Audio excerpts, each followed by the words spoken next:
ত্রয়োদশ জাতীয় সংসদ নির্বাচন হবে বাংলাদেশের ইতিহাসে সবচেয়ে নিরপেক্ষ নির্বাচন বলে মন্তব্য করেছেন স্বরাষ্ট্র উপদেষ্টা জাহাঙ্গীর আলম চৌধুরী। সকালে রাজশাহীর সাদ্দা ও পুলিশ একাডেমিতে সহকারী পুলিশ সুপারদের সমাপনী কুচকাওয়াজে তিনি এ কথা বলেন।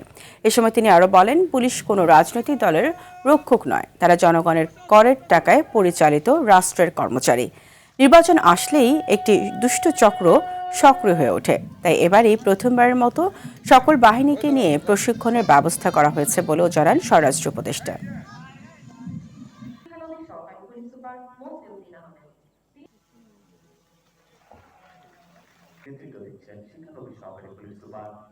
নির্বাচন আসতেই আপনারাই বললেন যে দুষ্টচক্র একটু সক্রিয় হয়ে ওঠে, এই জন্যই কিন্তু আমরা প্রথমবারের মতো সব বাহিনীগুলির একটা প্রশিক্ষণের ব্যবস্থা করেছি, নির্বাচনকালীন প্রশিক্ষণ।